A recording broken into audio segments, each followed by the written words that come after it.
నమస్తే, welcome to SB news. మతోన్మాద corporate విధానాలకు వ్యతిరేకంగా ఫిబ్రవరి 12 ప్రతి ఎల్ఐసి కార్యాలయం ముందు వేలాదిగా ఉద్యోగులు ధర్నాలు చేపడుతున్నట్లు ఐసీఈయు నాయకులు తెలిపారు. ఎల్ఐసి ఆఫ్ ఇండియా పిలుపు మేరకు దేవరకొండ ఎల్ఐసి కార్యాలయం ముందు ఐసీఈయు ఆధ్వర్యంలో దేవరకొండ ఎల్ఐసి కార్యాలయం ఎదుట విధులు బహిష్కరించి ధర్నా చేపట్టారు. ఈ సందర్భంగా అధ్యక్షులు J Anjaneyulu, secretary RB Narender, treasurer CH Parameshwarulu మాట్లాడుతూ 4 లేబర్ కోడ్లు రద్దుకై, హైర్ ఫైర్ విధానం, ఉద్యోగ ఉపాధి భద్రతకై, 8 గంటల పనిదినం అమలుకై, విద్యుత్ సవరణ బిల్లు 2025 రద్దుకై, ప్రభుత్వ రంగ పరిశ్రమ పరిరక్షణకై, కనీస వేతనాల పెంపుకై, మతోన్మాద కార్పొరేట్ విధానాలకు వ్యతిరేకంగా తమ ఈ ధర్నా కార్యక్రమం నిర్వహిస్తున్నట్లు తెలిపారు. ఈరోజు దేశవ్యాప్తంగా సార్వత్రిక సమ్మెను 30 కోట్ల మందితోటి ఉరుతలుగుతున్నది. దీనికి అంతటి కారణం ఏంటంటే మన బీజేపీ ప్రభుత్వం తీసుకొచ్చిన అనేక సంస్కరణలు ఈ బ్యాంకులు అయితేనేమి అనేక రంగాలలో కూడా మన కార్మికులకు తీవ్ర అన్యాయం జరుగుతున్నది. దానికి ప్రకారంగా చూసినట్లయితే మన ఏ డిపార్ట్మెంట్లో చూసినా అన్ని సమస్యలే ఉంటున్నాయి. దానికి అంతటికి కారణంగా మనం ఈరోజు రోడ్ల మీదకి ఎర్ర జెండాతోటి ఆ ఎర్ర జెండా తలుచుకుంటే ఏదైనా గతంలో ఆ రోడ్డు మీదకి వచ్చి పోరాటం చేస్తే ఖచ్చితంగా దాన్ని సాధించుకున్నాం. అదే తపనతోటి ఈరోజు కూడా మా ఎల్ఐసిలో ఐసీయు సిపిఎం అనుబంధంగా ఉన్నది కాబట్టి, ఎర్రజెండాకు అనుబంధం కాబట్టి మేమంతా దేశవ్యాప్తంగా ఉన్న 2040 బ్రాంచీలలో ఎల్ఐసి సంస్థలన్నీ మూతబడనున్నాయి. ఈరోజు ఖచ్చితంగా ఏ సంస్థ కూడా ఈరోజు తెరవలేదు. దీనికి అంతటికి ఎందుకంటే మా సంస్థలో కూడా అనేక సమస్యలు ఉన్నాయి. మేము రిక్రూట్మెంట్ అయ్యి 12 సంవత్సరాలు అవుతుంది. మాకు రావాల్సిన పెన్షన్ సౌకర్యం మేము అర్హులైనా కానీ మాకు గవర్నమెంట్ తీవ్ర అన్యాయం చేస్తున్నది.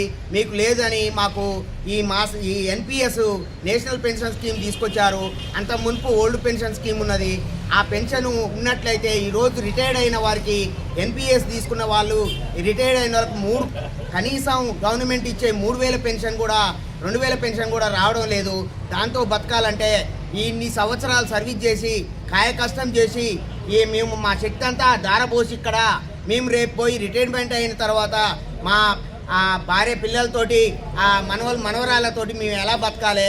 కాబట్టి మేము మాకందరికీ ఖచ్చితంగా మాకు ఓల్డ్ పెన్షన్ రావాలని మేము ఖచ్చితంగా డిమాండ్ చేస్తున్నాం ప్రభుత్వాన్ని. జిందాబాద్ జిందాబాద్, లాంగ్ లేవ్. ఈరోజు 12వ తారీఖు నాడు ఆల్ ఇండియా మన ఏఐఏ మనకి ఇచ్చిన పిలుపు ప్రకారం ఒక దేశవ్యాప్తంగా సార్వత్రిక సమ్మె నిర్వహించడం జరుగుతుంది. ఇది ఎందుకు జరుగుతుందంటే మేము సెంట్రల్ గవర్నమెంట్ తీసుకొచ్చిన న్యూ లేబర్ కోడ్స్ వ్యతిరేకిస్తూ దేశవ్యాప్తంగా 30 కోట్ల మంది ఈ అన్ని వివిధ సంఘాలకు సంబంధించిన వాళ్ళందరూ మద్దతుతో మేమందరము ఈ సమ్మెలో పాల్గొంటున్నాము. ఈ సమ్మె అనేది ఈ లేబర్ కోడ్స్తో పాటు మన ఎల్ఐసిలో ఎఫ్డిఐ మొత్తానికి ఎఫ్డిఐ చేద్దామని చెప్పి అదొకటి, ప్లస్ డిజిన్వెస్ట్మెంట్ చేద్దామని, పిఎన్జిఎస్ఐ వాళ్ళన్నింటినీ డిజిన్వెస్ట్మెంట్ చేద్దామని, మొత్తం ప్రైవేటీపరంగా చేద్దామని చెప్పేసి ప్రభుత్వ సంస్థలు అనేవి మనుగడ లేకుండా చేద్దామని, ప్రభుత్వ ద్వంద్వ వైఖరిని ఎండగట్టాలని మేము ఈ దేశవ్యాప్తంగా ఈ సమ్మెకి అందరము మద్దతుతో మా ఎల్ఐసి తరఫున ప్లస్ ఏఐఏ తరఫున మాకు మా మిత్రులు పర్వత్ రెడ్డి సారు, రామన్ సారు వీళ్ళందరూ మనకి మద్దతుగా వచ్చారు. వాళ్ళతో పాటు లియాఫీ సభ్యులు కూడా మాకు సహకారంతో మేము ఈ సమ్మెని దిగ్విజయంగా మేము పాల్గొంటున్నాము. అందరము మా యొక్క ఎల్ఐసి తరఫు నుంచి కూడా మా యొక్క డిమాండ్స్ ఏంటంటే మేము క్లాస్ 3, క్లాస్ 4 ఇమ్మీడియట్గా రిక్రూట్మెంట్ చేయాలి. ఎందుకంటే మా సంఖ్య కూడా తగ్గిపోతుంది. పని ఒత్తిడితోటి మేమందరం సతమతం అవుతున్నాము. అందుకనే వెంటనే ఏఐ తరఫు నుంచి కూడా మేమందరం డిమాండ్ చేస్తున్నాము. క్లాస్ 3, క్లాస్ 4 ఇమ్మీడియట్గా రిక్రూట్మెంట్ అనేది జరగాలి. ఇందులో ఈ సంఖ్య అనేది పెరగాలి. అలాగే 96 బ్యాచ్ వాళ్ళందరికీ కూడా జియో 57 ప్రకారం వాళ్ళందరికీ పెన్షన్ అనేది వాళ్ళందరికీ వర్తించాలని చెప్పేసి మేము ఎన్పిఎస్ కూడా మాకు వద్దు అని చెప్పి మేము ఎప్పటి నుంచో అనుకుంటున్నాం. దాన్ని కూడా ఓల్డ్ పెన్షన్ అందరికీ రిస్టోర్ చేయాలని చెప్పేసి మేమందరినీ అడుగుతున్నాము, ప్రభుత్వాన్ని కోరుతున్నాము. మా మేనేజ్మెంట్ కూడా దీని అందరూ సహకరించాలని చెప్పేసి మేము ఏఐ తరపు నుంచి కూడా మేము ఈ సమ్మెని దిగ్విజయంగా పాల్గొని అందరికీ FDIని కూడా కంప్లీట్గా దాన్ని తీసేయాలని చెప్పేసి, అంటే మనకి ఇన్వెస్ట్మెంట్ అనేది 100% అనేది ఉండొద్దు అనేది మేము అందరం పోరాటం చేస్తున్నాము. విదేశీ పెట్టుబడులు అనేది మన ఇండియాలో ఎప్పుడు దాన్ని సహకరించొద్దు. యాక్చువల్గా దానికి మేము అందరం వ్యతిరేకిస్తున్నాము.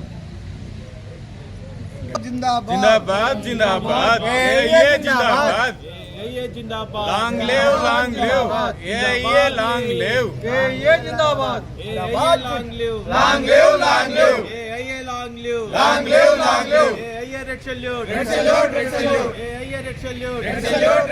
కార్మికుల ఐక్యత వర్ధిల్లాలి కార్మికుల ఐక్యత వర్ధిల్లాలి అమేకర్